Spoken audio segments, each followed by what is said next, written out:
ವ್ಯಾಪಾರಿಗಳಿಗೆ ಒಂದು ಕ್ಲಬ್ ಇದೆ, ಕೈಗಾರಿಕೋದ್ಯಮಿಗಳಿಗೆ ಒಂದು ಪ್ರತ್ಯೇಕವಾದಂಥ ಕ್ಲಬ್ ಮಾಡ್ಕೋತಾರೆ, ಈವನ್ ಪತ್ರಕರ್ತರಿಗೂ ಕೂಡ ಒಂದು ಕ್ಲಬ್ ಇದೆ. ಹಾಗಾದರೆ ಶಾಸಕರಿಗೆ, ಮಾಜಿ ಶಾಸಕರಿಗೆ, ಸಚಿವರಿಗೆ, ನಮಗೆಲ್ರಿಗೂ ಕೂಡ ಒಂದು ಕ್ಲಬ್ ಬೇಡವೇ ಅನ್ನುವಂಥ ಪ್ರಶ್ನೆ ಕಳೆದ ಹಲವಾರು ವರ್ಷಗಳಿಂದನೂ ಕೂಡ ಕೇಳ್ಕೊಂಡು ಬರ್ತಾ ಇದ್ದಾರೆ. ಆದರೆ ಈ ಪ್ರಶ್ನೆಗೆ ಉತ್ತರವಾಗಿ ನಾವು ಕ್ಲಬ್ ಮಾಡಬೇಕಾಗಿರೋದು, ನಾನೀಗ ಹಿಂದೆ ತೋರಿಸ್ತಾ ಇದ್ದೀನಲ್ಲ, ಈ ಕಟ್ಟಡ ಏನಿದೆ, ಈ ಕಟ್ಟಡದಲ್ಲಿ ನಾವು ಕ್ಲಬ್ ಮಾಡಬೇಕು ಅನ್ನೋದು ಬಹುತೇಕ ಪ್ರಜಾಪ್ರತಿನಿಧಿಗಳ ಒತ್ತಾಸೆ. ಆದರೆ ಇದಕ್ಕೆ ಸಾಮಾಜಿಕ ಕಾರ್ಯಕರ್ತರಿಂದ ಹಿಡಿದು ಹೆರಿಟೇಜ್ ಲವರ್ಸ್ ಎಲ್ಲರೂ ಕೂಡ ವಿರೋಧವನ್ನು ವ್ಯಕ್ತಪಡಿಸ್ತಾ ಇದ್ದಾರೆ. ಈ ಹಿನ್ನೆಲೆಯಲ್ಲಿ 2014ರಲ್ಲಿ ಈ ಹಿಂದಿರುವಂಥ ಕಟ್ಟಡ ಬಾಲ್ರು ಬಾಯ್ ಅತಿಥಿ ಗೃಹ ಏನಿದೆ, ಇದು ಅತಿಥಿ ಗೃಹ ಆಗೇ ಇರಬೇಕು, ಇದು ಪಾರಂಪರಿಕ ಕಟ್ಟಡವಾಗೇ ಇರಬೇಕು, ಐತಿಹಾಸಿಕ ಕಟ್ಟಡವಾಗಿಯೇ ಉಳಿಬೇಕು ಅನ್ನುವಂಥ ನಿರ್ಧಾರವನ್ನು ತೆಗೆದುಕೊಂಡ್ರು. ಆಗ್ಲಿಂದನೂ ಕೂಡ ಸಾಕಷ್ಟು ರೀತಿಯಾದಂಥ ಒತ್ತಡ ಇತ್ತು. ಹಾಗಾದರೆ ಈಗ ಬಾಲ್ರುಬಾಯಿ ಕಟ್ಟಡ ಏನಿದೆ, ಮುಂದೆ ಏನಾಗ್ತಾ ಇದೆ, ನಿಜಕ್ಕೂ ಕೂಡ ಕ್ಲಬ್ ಆಗುತ್ತಾ? ಕ್ಲಬ್ ಆಗೋದಾದರೆ ಇದನ್ನು ಕ್ಲಬ್ ಅಂತ ಕರಿಬೇಕಾ, ಏನಂತ ಕರಿಬೇಕು? ಮತ್ತು ಯಾಕೆ ಕ್ಲಬ್ ಇಲ್ಲಿರುವಂಥ ಬಾಲ್ರುಬಾಯಿ ಕಟ್ಟಡದಲ್ಲೇ ಬೇಕು ಅಂತೇಳಿ ಹಠ ಹಿಡಿದಿರೋದು ಶಾಸಕರು, ಮಾಜಿ ಶಾಸಕರು, ಸಚಿವರು ಎಲ್ಲರೂ ಕೂಡ, ಈವನ್ CM ಸಿದ್ದರಾಮಯ್ಯರು ಕೂಡ ಇಲ್ಲೇ ಮಾಡಿ ಅನ್ನುವಂಥ ಅಭಿಪ್ರಾಯವನ್ನು ವ್ಯಕ್ತಪಡಿಸ್ತಾ ಇದ್ದಾರೆ. ಇವುಗಳ ಕಂಪ್ಲೀಟ್ ಆದಂಥ ಮಾಹಿತಿಯನ್ನು ನಿಮಗೆ ಕೊಡ್ತಾ ಹೋಗ್ತೀನಿ. ಬೆಂಗಳೂರು ನಗರದ ಹೃದಯ ಭಾಗದಲ್ಲಿರೋದು ಅರಮನೆ ರಸ್ತೆ ಹೋಗಬೇಕಾದ್ರೆ ನಿಮಗೆ ಈ ಕಟ್ಟಡ ನಿಮಗೆ ಕಾಣಿಸುತ್ತೆ, ಬಾಲ್ರುಬಾಯಿ ಕಟ್ಟಡ. ಬಾಲ್ರುಬಾಯಿ ಕಟ್ಟಡ ಈ ಹಿಂದೆ ನಿಮಗೆ ಬ್ರಿಟಿಷ್ ಆಫೀಸರ್ ಆದಂಥ ಮಾರ್ಕ್ ಕಬ್ಬನ್ ಅವರು ಮೈಸೂರಿನ ಕಮಿಷನರ್ ಆಗಿರ್ತಾರೆ, ಕಾರ್ಪೊರೇಷನ್. ಆ ಕಮಿಷನರ್ ಆಗಿರುವಂಥ ಸಂದರ್ಭದಲ್ಲಿ ಈ ಅತಿಥಿ ಗೃಹವನ್ನು 1850ರಲ್ಲಿ ನಿರ್ಮಾಣ ಮಾಡಿದ್ರು ಅನ್ನುವಂಥ ಮಾಹಿತಿ ಲಭ್ಯ ಆಗ್ತಾ ಇದೆ. 14 ಎಕರೆ ಇರುವಂಥ ಈ ಜಾಗದಲ್ಲಿ ಮೊದಲು ಅವಾಗ ಕಟ್ಟಿಸಿರುವಂಥ ಅತಿಥಿ ಗೃಹ ಇದು. ಪಾರಂಪರಿಕವಾದಂಥ ಕಟ್ಟಡ, ಯಾಕಂದರೆ ಹಲವು ದಶಕಗಳೇ ಕಳೆದುಬಿಟ್ಟಿದೆ 1850ರಲ್ಲಿ 2023ರಲ್ಲಿ. ಸೊ ಈ ಹಿನ್ನೆಲೆಯಲ್ಲಿ ಇದನ್ನು ಉಳಿಸ್ಕೊಂಡು ಹೋಗಬೇಕು ಅನ್ನೋದು ಬಹುತೇಕ ಸಾರ್ವಜನಿಕರು, ಅದರಲ್ಲೂ ಕೂಡ ಸಾಮಾಜಿಕ ಹೋರಾಟಗಾರರು, ಯಾರು ಹೆರಿಟೇಜ್ ಲವರ್ಸ್ ಇದ್ದಾರೆ ಅವರೆಲ್ಲರೂ ಕೂಡ ವಿರೋಧವನ್ನು ವ್ಯಕ್ತಪಡಿಸ್ತಾ ಇದ್ದಾರೆ. ವಿರೋಧದ ನಡುವೆಯೂ ಈಗ ವಿಧಾನಸೌಧದ ಪಕ್ಕದಲ್ಲೇ ಇರುವ, LHನ ಪಕ್ಕದಲ್ಲೇ ಇರುವ, ನಗರದ ಹೃದಯ ಭಾಗದಲ್ಲಿರುವಂಥ ಈ ಬಾಲ್ರುಬಾಯಿ ಕಟ್ಟಡವನ್ನೇ, ಅತಿಥಿ ಗೃಹವನ್ನೇ ಶಾಸಕಾಂಗದ ಕ್ಲಬ್ ಆಗಿ ಮಾಡಲಿಕ್ಕೆ ಮುಂದಾಗಿದ್ದಾರೆ. ಇದಕ್ಕೆ ಇವತ್ತು ಶಂಕುಸ್ಥಾಪನೆಯನ್ನು ಖುದ್ದು CM ಸಿದ್ದರಾಮಯ್ಯ ಅವರೇ ಮಾಡಿದ್ದಾರೆ. ಅವರು ಕೇಳ್ತಿರುವಂಥ ಪ್ರಶ್ನೆಗೂ ಕೂಡ ಸರಿಯಾಗಿ ಉತ್ತರವನ್ನು ಸಾಮಾಜಿಕ ಕಾರ್ಯಕರ್ತರಿಂದ ಹಿಡಿದು ಎಲ್ಲರೂ ಕೂಡ ಕೊಡ್ಲಿಕ್ಕಾಗುತ್ತೋ ಇಲ್ಲೋ ಅನ್ನೋಂಥ ಅನುಮಾನ ಕೂಡ ವ್ಯಕ್ತವಾಗ್ತಾ ಇದೆ. ಯಾಕಂದರೆ ನಾನು ಮೊದಲೇ ಹೇಳಿದೆ, ಎಲ್ರಿಗೂ ಪ್ರತ್ಯೇಕವಾಗಿ ಅವರವರ ವರ್ಗಗಳಿಗೆ ಒಂದು ಕ್ಲಬ್ಬನ್ನು ಮಾಡ್ಕೋತಾರೆ. ಶಾಸಕರು ಯಾವುದಾದ್ರೂ ಒಂದು ಹೋಟೆಲಲ್ಲಿ ಒಂದು 4 ಜನ ಶಾಸಕರು ಹೋಗಿ ಅಲ್ಲಿ ಏನಾದರೂ ಕೂತ್ರೆ, ಪಾರ್ಟಿ ಮಾಡಿದ್ರೆ, ಸೊ ಅಲ್ಲಿ ಅದು ಬ್ರೇಕಿಂಗ್ ನ್ಯೂಸ್ ಆಗಿ ಪರಿಣಮಿಸುತ್ತೆ, ಇವರು ಪಕ್ಷ ವಿರೋಧಿ ಚಟುವಟಿಕೆ ಮಾಡ್ತಾ ಇದ್ದಾರೆ ಅನ್ನುವಂಥ ಸುದ್ದಿಗಳೆಲ್ಲವೂ ಕೂಡ ಬರ್ತವೆ. ನೆಮ್ಮದಿಯಾಗಿ, ಯಾಕಂದರೆ ಅಲ್ಲಿ ಬೇರೆ ಬೇರೆಯವರು ಬರ್ತಿರೋದ್ರಿಂದ ನೆಮ್ಮದಿಯಾಗಿ ನಾವು ಹಾಯಾಗಿ ಕಾಲ ಕಳೀಲಿಕ್ಕೆ ಆಗೋದಿಲ್ಲ. 24 ಗಂಟೆನೂ ಕೂಡ ಸಾರ್ವಜನಿಕ ವಲಯದಲ್ಲಿ ಕೆಲಸ ಮಾಡ್ತಿರುವಂಥ ಪ್ರಜಾಪ್ರತಿನಿಧಿಗಳು ನಮಗೂ ಒಂದು ರೆಸ್ಟ್ ಟೈಮ್ ಬೇಕು, ನೆಮ್ಮದಿಯಾಗಿ ಕಾಲ ಕಳಿಬೇಕು, ಅದರಲ್ಲೂ ಕೂಡ ಫ್ಯಾಮಿಲಿ ಸಹಿತ ಕಾಲ ಕಳಿಬೇಕು ಅನ್ನುವಂಥ ಆಸೆ ಇರುತ್ತೆ. ಆ ಆಸೆ ಹಿನ್ನೆಲೆಯಲ್ಲಿ ನಾವು ಈ ಕಟ್ಟಡವನ್ನು ಕೇಳ್ತಾ ಇದ್ದೀವಿ ಅಂತಲೂ ಕೂಡ ಮೊದಲಿಂದನೂ ಕೇಳ್ಕೊಂಡು ಬರ್ತಾ ಇದ್ರು. ಅದಕ್ಕೆ ವಿರೋಧ ವ್ಯಕ್ತವಾಗ್ತಾ ಇತ್ತು. ಈ ವಿರೋಧದ ನಡುವೆಯೂ ಕೊನೆಗೂ ಈ ಬಾಲ್ರುಬಾಯಿ ಕಟ್ಟಡ ಏನಿದೆ, ಆ ಕಟ್ಟಡದಲ್ಲಿ ಕ್ಲಬ್ಬನ್ನು ಮಾಡಲಿಕ್ಕೆ ಮುಂದಾಗ್ತಾ ಇದ್ದಾರೆ. ಇದನ್ನು ಭಾಳ ಸ್ಪಷ್ಟವಾಗಿ, ಭಾಳ ನಾಜೂಕಾಗಿ ಹೇಳಬೇಕಾದ್ರೆ, ಇದನ್ನು ನೀವು ಶಾಸಕಾಂಗದ ಶಾಸಕರ, ಮಾಜಿ ಶಾಸಕರ, ಸಚಿವರ, ಪ್ರಜಾಪ್ರತಿನಿಧಿಗಳ ಕ್ಲಬ್ ಅಂತ ನಾಮಕರಣ ಮಾಡಿಲ್ಲ. ಭಾಳ ಅದ್ಭುತವಾಗಿ ಮಾಡಿರೋದೇನೆಂದರೆ ಕರ್ನಾಟಕ ವಿಧಾನಮಂಡಲ ಸಂಸ್ಥೆ ಅಂತ ಮಾಡಿದ್ದಾರೆ. ನೀವು ಬೇರೆ ಕಡೆಗೆಲ್ಲದು ಕೂಡ ಕ್ಲಬ್ ಅಂತ ಇದೆ, ಆದರೆ ಇದು ಕ್ಲಬ್ ಅಲ್ಲ. ಆದರೆ ಕ್ಲಬ್ನ ಆಕ್ಟಿವಿಟೀಸ್ ಏನಿದೆ ಎಲ್ಲದೂ ಕೂಡ ಅಕ್ಷರಶಃ ಇರುತ್ತೆ, ಆದರೆ ಇದು ಹೆಸರಿಗೆ ನೀವು ಕ್ಲಬ್ ಅಂತ ಕರೆಯುವಂತಿಲ್ಲ. ಇದನ್ನು ವಿಧಾನಮಂಡಲ ಸಂಸ್ಥೆ ಅಂಥೇಳಿ ನಾಮಕರಣದ ಉದ್ಘಾಟನೆ ಕಾರ್ಯಕ್ರಮನೂ ಕೂಡ ನಡೀತು. ಇದರ ಜೊತೆಗೆ ಶಂಕುಸ್ಥಾಪನೆಯನ್ನು ಕೂಡ ಮಾಡಿದ್ರು. ಹಾಗಾದರೆ ಈ ಪಾರಂಪರಿಕ ಕಟ್ಟಡ ಬೇಕು ಅಂಥೇಳಿ ಹೋರಾಟ ಮಾಡ್ತಿದ್ದಂಥ ಹೋರಾಟಗಾರರಿಗೆ ನಿಜವಾಗ್ಲೂ ಕೂಡ ಆಘಾತ ಸುದ್ದಿನ, ಹೌದು ಖಂಡಿತವಾಗಿ ಕೂಡ ಆಘಾತ ಸುದ್ದಿ. ಆದರೆ ಸಮಂಜಸ ಕೊಡ್ತಾ ಇರೋದು, ಸ್ಪಷ್ಟನೆಯನ್ನು ಕೊಡ್ತಾ ಇರೋದೇನೆಂದರೆ, ಐತಿಹಾಸಿಕ ಪಾರಂಪರಿಕ ಕಟ್ಟಡ ಏನಿದೆ ಬಾಲ್ರುಬಾಯಿ, ಈ ಕಟ್ಟಡಕ್ಕೆ ಯಾವುದೇ ರೀತಿಯಾಗಿ ಚ್ಯುತಿ ಬಾರದಂತೆ, ಅಂದರೆ ಐತಿಹಾಸಿಕವಾಗಿ ಪಾರಂಪರಿಕವಾಗಿ ಹೆರಿಟೇಜ್ ಬಿಲ್ಡಿಂಗ್ ಆಗಿರೋದ್ರಿಂದ ಇದಕ್ಕೆ ಯಾವುದೇ ರೀತಿಯಾಗಿ ತೊಂದರೆ ಬಾರದಂತೆ, ಅಂದರೆ ಚ್ಯುತಿ ಬಾರದಂತೆ ಒಂದಷ್ಟು ನವೀಕರಣಗಳನ್ನು ಮಾಡ್ತೇವೆ. ನವೀಕರಣವನ್ನು ಮಾಡಿ ಕ್ಲಬ್ಬನ್ನು ಮಾಡ್ಕೋತೇವೆ. ಇದರಲ್ಲಿ ಇಂಡೋರ್ ಗೇಮ್ಸ್ ಎಲ್ಲ ಇರುತ್ತೆ, ಔಟ್ಡೋರ್ ಸ್ವಲ್ಪ ಮಟ್ಟಿಗೆ ಗೇಮ್ಸ್ಗಳೆಲ್ಲ ಕೂಡ ಇರುತ್ತೆ, ಲೈಬ್ರರಿ ಇರುತ್ತೆ. ಇದರ ಜೊತೆಗೆ ಫ್ಯಾಮಿಲಿ ಮೆಂಬರ್ಸ್ ಕೂಡ ಬರ್ಬೋದು. ಶಾಸಕರು ಇರ್ತಾರೆ, ಅವ್ರ ಫ್ಯಾಮಿಲಿ ಮೆಂಬರ್ಸು ಬಂದು ಕೂಡ ಇಲ್ಲಿ ಕಾಲವನ್ನು ಕಳಿಬೋದು. ಸೊ ಈ ಬಗ್ಗೆ CM ಸಿದ್ದರಾಮಯ್ಯ ಅವರ ನಡೆ ಏನು, ಅವರ ಅಭಿಪ್ರಾಯ ಏನು ಅನ್ನೋದನ್ನ ವೇದಿಕೆಯ ಮೇಲ್ಭಾಗದಲ್ಲೇ ಮಾತಾಡಿದರು ಅವರು. ಸೊ ಮಾತಾಡಬೇಕಾದ್ರೆ ನನಗೂ ಕಳೆದ 20 ವರ್ಷಗಳಿಂದ ಕೂಡ ಈ ಬಗ್ಗೆ ಬೇಡಿಕೆ ಇತ್ತು, ಚರ್ಚೆ ಆಗ್ತಾ ಇತ್ತು. ಇದರಲ್ಲಿ ಪರ ಮತ್ತು ವಿರೋಧನೂ ಕೂಡ ಇತ್ತು. ಆದರೆ ನಮಗೂ ಕೂಡ ಒಂದು ಕ್ಲಬ್ ಬೇಕು, ಶಾಸಕರು ಕೂಡ ಒಂದು ಕಡೆ ಕಾಲ ಕಳಿಬೇಕು. ನಿಜವಾಗ್ಲೂ ಅವರು ಕೂಡ 24 ಅವರ್ಸ್ ಕೆಲಸ ಮಾಡ್ತಿರ್ತಾರೆ, ಅವ್ರಿಗೂ ಕೂಡ ಒಂದು ಕ್ಲಬ್ ಬೇಕು. ಅದು ಬರೀ ಅವರಿಗೆ ಮಾತ್ರ, ಅಂದರೆ ನಮಗೆ ಮಾತ್ರ ಇರೋ ರೀತಿಯಾಗಿ ಕ್ಲಬ್ ಇರಬೇಕು. ಸೊ ಇದಕ್ಕೆ ನನ್ನ ಸಹಮತನೂ ಕೂಡ ಇದೆ ಅನ್ನುವಂಥ ಮಾತನ್ನು ಹೇಳಿದರು. ಸೊ ಈ ಹಿನ್ನೆಲೆಯಲ್ಲಿ ಬಾಲ್ರುಬಾಯ್ ಕಟ್ಟಡ ಏನಿದೆ ಈಗ ನವೀಕರಣಗೊಳ್ಳಲಿಕ್ಕೆ ಶಂಕುಸ್ಥಾಪನೆಯನ್ನು ಕೂಡ ಆಗಿದೆ.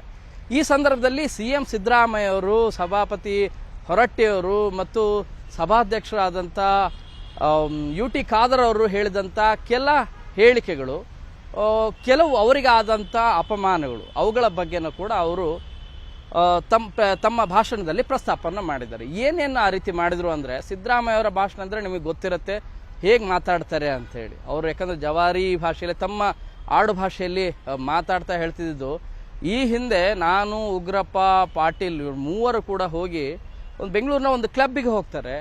ಆದರೆ ನಾನು ಪಂಚೆ ಉಟ್ಕೊಂಡಿದ್ದೀನಿ ಅನ್ನೋ ಕಾರಣಕ್ಕಾಗಿ ಕ್ಲಬ್ಬಲ್ಲಿ ಒಳಗಡೆ ಅವ್ರನ್ನ ಎಂಟ್ರಿ ಮಾಡೋದಿಲ್ಲ, ನೀವು ಒಳಗಡೆ ಹೋಗಂಗಿಲ್ಲ ಅಂಥೇಳಿ ವಾಪಸ್ ಕಳಿಸ್ತಾರಂತೆ. ಸೊ ಈ ರೀತಿಯಾದಂಥ ಕೆಟ್ಟ ಅನುಭವನೂ ಕೂಡ ನಮಗಾಗಿದೆ ಅನ್ನೋ ಮಾತನ್ನು ಹೇಳ್ತಾರೆ. ಯಾವ ಕ್ಲಬ್ ಅನ್ನೋದ್ರ ಬಗ್ಗೆನೂ ಕೂಡ ಇನ್ನೂ ಹೆಚ್ಚು ಸ್ಪಷ್ಟವಾದಂಥ ಮಾಹಿತಿಯನ್ನು ಕೊಡ್ತಾ ಇಲ್ಲ. ಕೆಳಗಡೆ ಇದ್ದಂಥವ್ರು ಕೆಲವರು ಇದು ಬೆಂಗಳೂರು ಕ್ಲಬ್ ಅಂತಿದ್ದಾರೆ, ಕೆಲವರು ಬೋರಿಂಗ್ ಕ್ಲಬ್ ಅಂತ ಇದ್ದಾರೆ. ಅಂದರೆ ವಸ್ತ್ರ ಸಂಹಿತೆ ಇದೆ. ಮಹಾತ್ಮ ಗಾಂಧಿಯವರು ಅರೆಬಟ್ಟೆಗಳ ಮೂಲಕ ಹೋರಾಟವನ್ನೇ ಮಾಡಿದರು ಸ್ವಾತಂತ್ರ್ಯ ವಿಚಾರವಾಗಿ. ನಾವು ಇರುವಂಥ ಬಟ್ಟೆ, ದೇಸಿ ಬಟ್ಟೆ ಹಾಕ್ಕೊಂಡು ಹೋದರೆ ಇವರು ಕ್ಲಬ್ ಒಳಗಡೆ ಹೋಗೋದಿಲ್ಲ. ಅದು ರಾತ್ರಿ ವೇಳೆ ಕುಡಿಲಿಕ್ಕಲ್ಲ ಹೋಗಿರೋದು, ಮಧ್ಯಾಹ್ನ ಊಟದ ಕಾರಣಕ್ಕಾಗಿ ಹೋದರೆ, ಒಂದು ಪ್ರಶಾಂತವಾಗಿ ನೆಮ್ಮದಿಯಿಂದ ಊಟ ಮಾಡೋಣ ಅಂತ ಹೋದರೆ ಕ್ಲಬ್ಬಲ್ಲಿ ನಮಗೆ ಎಂಟ್ರಿ ಕೊಡಲಿಲ್ಲ. ನಮಗೆ ನಮ್ಮದೇ ಆದಂಥ ಪ್ರೈವಸಿ ಇರುವಂಥ ಜಾಗ ಬೇಕು. ಆ ಜಾಗದಲ್ಲಿ ನಾವು ಕೂಡ ನಮ್ಮ ಸ್ನೇಹಿತರ ಜೊತೆಗೆ, ಯಾರ್ಯಾರು ಕಲೀಗ್ಸ್ಗಳಿರ್ತಾರೆ, ಅಂದರೆ ಪ್ರಜಾಪ್ರತಿನಿಧಿಗಳಿರ್ತಾರೆ, ಅವ್ರ ಜೊತೆಗೆ ಕಾಲ ಕಳಿಬೇಕು. ಆ ರೀತಿಯಾದಂಥ ಒಂದು ಅವಕಾಶ ಸಿಗಬೇಕು. ನಮಗೆ ವಿಧಾನಸೌಧ ಪಕ್ಕದಲ್ಲೇ ಇದೆ, LH ಪಕ್ಕದಲ್ಲೇ ಇದೆ, ನಗರದ ಹೃದಯ ಭಾಗದಲ್ಲಿದೆ. ಯಾರು ಕೆಲಸ ಮುಗಿತದೆ ಈವ್ನಿಂಗ್ ಬಂದು ಇಲ್ಲಿ ಕಾಲ ಕಳಿಬೋದು. ಇಲ್ಲಿ ಬರೀ ಎಲ್ಲರೂ ಕೂಡ ಕುಡಿಲಿಕ್ಕೆ ಬರ್ತಾರೆ ಅಂತಲ್ಲ, ಬಟ್ ಬೇರೆ ಬೇರೆ ಸಮಯನೂ ಕೂಡ ಇಲ್ಲಿ ಕಾಲ ಕಳಿಬೋದು, ಮೀಟಿಂಗ್ಗಳನ್ನು ಮಾಡ್ಬೋದು, ಗಹನವಾದಂಥ ಚರ್ಚೆಯನ್ನು ಮಾಡ್ಬೋದು. ಸೊ ಈ ಹಿನ್ನೆಲೆಯಲ್ಲಿ ನಮಗೆ ಈ ಬಾಲ್ರುಬಾಯ್ ಕಟ್ಟಡವನ್ನೇ ಕೊಡಿ ಅನ್ನೋ ರೀತಿಯಾಗಿ ಅವರು ಬೇಡಿಕೆಗಳನ್ನು ಇಡ್ತಾ ಹೋದರು. ಕರ್ನಾಟಕ ವಿಧಾನಮಂಡಲ ಸಂಸ್ಥೆನೂ ಕೂಡ ಈ ಬಗ್ಗೆ ಬೇಡಿಕೆಗಳನ್ನು ಇಡ್ತು. ಇದಕ್ಕೆ ಇಟ್ಟಿದ ಕೂಡಲೇ ಸಭಾಪತಿಗಳು ಮತ್ತು ಸಭಾಧ್ಯಕ್ಷರು ಇಬ್ಬರೂ ಕೂಡ ಒಪ್ಪಿಗೆಯನ್ನು ನೀಡಿದರು. ಇದರ ಹಿನ್ನೆಲೆಯಲ್ಲಿ ಇವತ್ತು ಶಂಕುಸ್ಥಾಪನೆ ಕಾರ್ಯನೂ ಕೂಡ ಆಗಿದೆ. ಇನ್ನು ಕೆಲವೇ ತಿಂಗಳಲ್ಲಿ ನವೀಕರಣ ಕೂಡ ಗೊಳ್ಳುತ್ತೆ. ಆದರೆ ಎಷ್ಟರ ಮಟ್ಟಿಗೆ, ಎಷ್ಟು % ನವೀಕರಣಗೊಳ್ಳುತ್ತೆ ಅನ್ನೋದೇ ಈಗ ಸದ್ಯದ ಪ್ರಶ್ನೆ. ಯಾಕಂದರೆ ಪಾರಂಪರಿಕ ಕಟ್ಟಡ, ಇದು ಐತಿಹಾಸಿಕ ಕಟ್ಟಡ ಬಾಲ್ರುಬಾಯ್. ಈ ಬಾಲ್ರುಬಾಯ್ ಕಟ್ಟಡವನ್ನು ಎಷ್ಟು ಇವರು ವಿರೂಪಗೊಳಿಸ್ತಾರೆ ಅನ್ನೋದ್ರ ಬಗ್ಗೆನೂ ಕೂಡ ಸಾಮಾಜಿಕ ಕಾರ್ಯಕರ್ತರಿಗೆ, ಹೆರಿಟೇಜ್ ಲವರ್ಸ್ಗೆ ಈ ಬಗ್ಗೆ ಪ್ರಶ್ನೆಗಳಿದ್ದಾವೆ. ಇಲ್ಲಿವರೆಗೂ ವಿರೋಧವನ್ನು ವ್ಯಕ್ತಪಡಿಸಿದ್ರು. ಈಗ ಇವತ್ತು ಶಂಕುಸ್ಥಾಪನೆ ಆಗಿದೆ. ಬಹುಶಃ ಇದು ಸದ್ದಿಲ್ಲದೆ ಆಯ್ತಾ ಶಂಕುಸ್ಥಾಪನೆ ಅನ್ನೋದ್ರ ಬಗ್ಗೆನೂ ಕೂಡ ಕೆಲ ಚರ್ಚೆಗಳು ಕೂಡ ಆಗ್ತಾ ಇದೆ. ಇದಕ್ಕೆ ಹೇಗೆ ಜನರು, ಅದರಲ್ಲೂ ಕೂಡ ಸಾಮಾಜಿಕ ಕಾರ್ಯಕರ್ತರು, ಹೆರಿಟೇಜ್ ಲವರ್ಸು, ಅದರಲ್ಲೂ ಕೂಡ ಬೆಂಗಳೂರು ಪಾರಂಪರಿಕವಾಗಿ ಕಟ್ಟಡಗಳಿಂದ ಅವುಗಳನ್ನ ಹಾಗೆ ಉಳಿಬೇಕು ಅಂತೇಳಿ ಹೋರಾಟ ಮಾಡ್ತಿದ್ದಂಥವ್ರು ಮುಂದೆ ಏನು ಮಾಡ್ತಾರೆ ಅನ್ನೋದ್ರ ಬಗ್ಗೆನೂ ಕೂಡ ಈಗ ಪ್ರಶ್ನೆಗಳಿದ್ದಾವೆ. ಅದಕ್ಕೆ ರಾಜ್ಯ ಸರ್ಕಾರ ಹೇಗೆ ನಿರ್ವಹಣೆ ಮಾಡುತ್ತೆ, ಹೇಗೆ ಸಂಭಾಳಿಸುತ್ತೆ ಅನ್ನೋದು ಬಹಳ ಮುಖ್ಯವಾದಂಥ ಪ್ರಶ್ನೆ. ಆದರೆ ಇದರಲ್ಲಿ ಕೆಲವು ಪ್ರಶ್ನೆಗಳೇ ಇದ್ದಾವೆ. ನಿಮಗೆ ಭಾಳ ಹತ್ತಿರ ಆಗತ್ತೆ ಅನ್ನೋ ಕಾರಣಕ್ಕಾಗಿ ಈ ಕಟ್ಟಡವನ್ನೇ ಯಾಕೆ ತೆಗೆದುಕೊಳ್ತೀರಿ, ಬೇರೆ ಕಟ್ಟಡಗಳನ್ನು ನೀವು ನೋಡ್ಕೋಬೋದಲ್ಲ ಅನ್ನೋದು ಪಾರಂಪರಿಕ ಕಟ್ಟಡಗಳನ್ನು ಪ್ರೀತಿಸುವಂಥವರ ಪ್ರಶ್ನೆ. ಆ ಪ್ರಶ್ನೆಗೆ ಉತ್ತರ ಇಲ್ಲೂ ಕೂಡ ಸಿಗಲಿಲ್ಲ.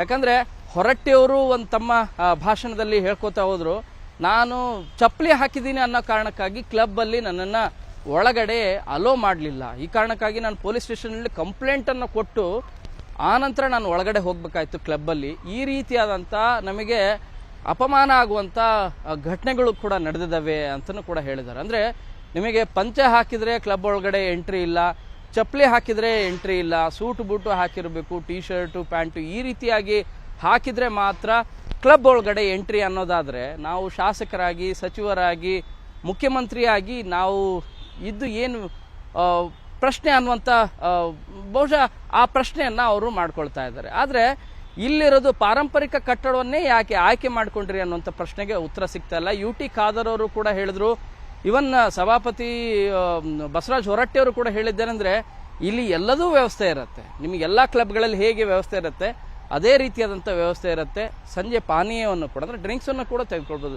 ಬೇರೆ ಎಲ್ಲರೂ ಕೂಡ ಮಾಡೋರು ಬೇರೆ ಕ್ಲಬ್ಗಳಲ್ಲಿ ಇರೋ ರೀತಿಯಾಗಿ ಇಲ್ಲೂ ಕೂಡ ವ್ಯವಸ್ಥೆ ಇರುತ್ತೆ, ಎಲ್ಲವುಗಳ ವ್ಯವಸ್ಥೆನೂ ಕೂಡ ಇರುತ್ತೆ ಅಂತ ಹೇಳಿ ಅವರು ಹೇಳಿದ್ದಾರೆ. ಇದು ನಿಜವಾಗ್ಲೂ ಕೂಡ ತುಂಬ ನಾಜೂಕಾಗಿ ಈ ಕಟ್ಟಡ ಏನಿದೆ ಇದನ್ನು ನವೀಕರಣ ಮಾಡುವಂಥ ಕೆಲಸವನ್ನು ನಾವು ಮಾಡ್ತೀವಿ, ಅದಕ್ಕೆ ಚ್ಯುತಿ ಬರೋದಿಲ್ಲ ಅನ್ನೋ ಮಾತನ್ನು ಹೇಳಿದ್ದಾರೆ. ಆದರೆ ಇದು ಕೆಲವು ತಿಂಗಳುಗಳ ನಂತರ, ಅಂದರೆ ಇದು ನವೀಕರಣದ ನಂತರ ಯಾವ ಸ್ಥಿತಿಗೆ ಬಂದು ನಿಲ್ಲುತ್ತೆ ಅನ್ನೋದ್ರ ಮೇಲೆ ಇದು ನಿರ್ಧಾರ ಆಗುತ್ತೆ. ಯಾಕಂದರೆ 1850ರಲ್ಲಿ ನಿರ್ಮಾಣ ಮಾಡಿದಂಥ ಈ ಕಟ್ಟಡ ಏನಿದೆ, ಪಾರಂಪರಿಕ ಕಟ್ಟಡ ಉಳಿಬೇಕು ಅನ್ನೋದು ಬಹುತೇಕರ ಅಭಿಪ್ರಾಯ ಆಗಿದೆ. ಆ ಅಭಿಪ್ರಾಯಕ್ಕೆ ನಮಗೂ ಕೂಡ ಬೇಡಿಕೆ ಬೇಕಲ್ಲ, ಪತ್ರಕರ್ತರಿಗೂ ಇದೆ ಅಥವಾ ಬೇರೆ ಬೇರೆ ಎಲ್ಲ ವರ್ಗಕ್ಕೂ ಇದೆ. ಕೈಗಾರಿಕೋದ್ಯಮಿಗಳಿಗೆ ಸಪ್ರೇಟಾಗಿ ಒಂದು ಕ್ಲಬ್ ಮಾಡ್ಕೊಂಡಿದ್ದಾರೆ, ಬೇರೆ ಬೇರೆ ಅಸೋಸಿಯೇಷನ್ ಅವರು ಒಂದು ಕ್ಲಬ್ ಮಾಡ್ಕೊಂಡಿದ್ದಾರೆ, ನಾವು ಕೂಡ ಇದ್ದೀವಿ, ನಮಗೂ ಕೂಡ ಒಂದು ಬೇಕಲ್ವಾ ಅನ್ನೋ ರೀತಿಯಾಗಿ. ಆದರೆ ಭಾಳ ಎಷ್ಟು ನಾಜೂಕಂದರೆ ಇದನ್ನು ಕ್ಲಬ್ ಅನ್ನುವಂತಿಲ್ಲ, ಕರ್ನಾಟಕ ವಿಧಾನಮಂಡಲ ಸಂಸ್ಥೆ ಅಂತ ಅನ್ಬೇಕಂತೆ. CM ಸಿದ್ದರಾಮಯ್ಯ ಅವರು ಹೇಳಿದ್ರು, ಇದರಲ್ಲಿ ನಾನು ಸದಸ್ಯ ಇದ್ದೀನಾ ಅಂಥೇಳಿ ಅವರು ತಮ್ಮ ಭಾಷಣ ಶೈಲಿಯಲ್ಲಿ ಪ್ರಶ್ನೆಯನ್ನು ಮಾಡ್ತಾರೆ ಅಲ್ಲಿ ಸಭಿಕರಲ್ಲಿ ಮತ್ತು ವೇದಿಕೆಯಲ್ಲಿರುವಂಥ ಗಣ್ಯರಿಗೆ. ಹೌದು, ನೀವೇ ಗೌರವ ಅಧ್ಯಕ್ಷರು ಇರ್ತೀರಿ ಸರ್ ಅಂತಂದಾಗ, ಆಯಿತು ನಾನು ಕೂಡ ಆಗಾಗ ಬರ್ತೇನೆ, ಎಲ್ಲರ ಜೊತೆಗೂ ಸಭೆನೂ ಕೂಡ ನಡೆಸ್ತೇನೆ ಅನ್ನೋ ಮಾತನ್ನು ಕೂಡ ಹೇಳ್ತಾರೆ. ಇದ್ರ ಜೊತೆಗೆ UT ಖಾದರ್ ಅವರು ಕೂಡ ಇದೇ ರೀತಿಯಾದಂಥ ಅಭಿಪ್ರಾಯವನ್ನು ವ್ಯಕ್ತಪಡಿಸ್ತಾರೆ. ಒಟ್ಟಾರೆಯಾಗಿ ಪ್ರಜಾಪ್ರತಿನಿಧಿಗಳಿಗೆ ತಮಗೆ ಖಾಸಗಿಯಾಗಿ ಕಾಲ ಕಳೀಲಿಕ್ಕೆ, ಅಂದರೆ ನಮ್ಗೆ ಅವ್ರದ್ದೇ ಆದಂಥ ಒಂದು ಲೋಕ ಇರುತ್ತೆ, ಅವ್ರದ್ದೇ ಒಂದು ಜೀವನ ಇರುತ್ತೆ, ಅದನ್ನು ಹಾಯಾಗಿ ಕಳೀಲಿಕ್ಕೆ ನಮಗೊಂದು ಜಾಗ ಬೇಕು, ಅದು ಕ್ಲಬ್ ಆಗಿ ಇದ್ರೆ ಒಳ್ಳೆಯದು ಅನ್ನೋದು ಅವರ ಅಭಿಪ್ರಾಯ. ಆದರೆ ಅದೇ ಕ್ಲಬ್ಬು ಯಾಕೆ ಈ ಪಾರಂಪರಿಕ ಕಟ್ಟಡವನ್ನೇ ಆಯ್ಕೆ ಮಾಡ್ಕೊಳ್ತಿದ್ದೀರಿ ಅನ್ನುವಂಥ ಪ್ರಶ್ನೆಗೆ ಮಾತ್ರ ಸ್ಪಷ್ಟವಾದಂಥ ಉತ್ತರ ಸಿಕ್ಕಿಲ್ಲ. ಮುಂದೆ ಪಾರಂಪರಿಕ ಕಟ್ಟಡದ ಪ್ರೇಮಿಗಳು, ಬೆಂಗಳೂರಿಗರು, ಪ್ರಜ್ಞಾವಂತರು ಹೇಗೆ ಇದಕ್ಕೆ ವರ್ತನೆ ಮಾಡ್ತಾರೆ, ಇದಕ್ಕೆ ಹೇಗೆ ಅವರು ವಿರೋಧವನ್ನು ವ್ಯಕ್ತಪಡಿಸ್ತಾರೋ, ಅಥವಾ ಒಂದು ರೀತಿ ಮಾಡ್ತಿರೋ ಸರಿ ಅಂತ ಹೇಳಿ ಸುಮ್ಮನಾಗ್ತಾರೋ, ಅಥವಾ ಸರ್ಕಾರ ತೆಗೆದುಕೊಂಡಂಥ ನಿರ್ಧಾರ ಏನಿದೆ ವಿರೋಧದ ನಡುವೆ, ಯಾಕಂದರೆ ಅವರೇ ಹೇಳ್ತಾನೆ ಬಂದಿದ್ದಾರೆ,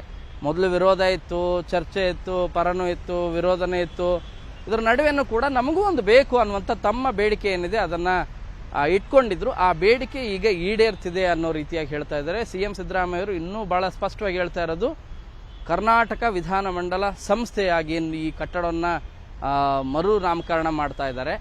ಆ ನಾಮಕರಣಕ್ಕೆ ನಾನು ಸಂತೋಷದಿಂದ ನಾನು ಉದ್ಘಾಟನೆ ಮಾಡಿದ್ದೀನಿ ಹೆಸರನ್ನು, ಮತ್ತು ಈ ಕಟ್ಟಡಕ್ಕೆ ಶಂಕುಸ್ಥಾಪನೆ ಮಾಡಿದ್ದೀನಿ ಅನ್ನೋ ಮಾತನ್ನು ಹೇಳಿದ್ದಾರೆ.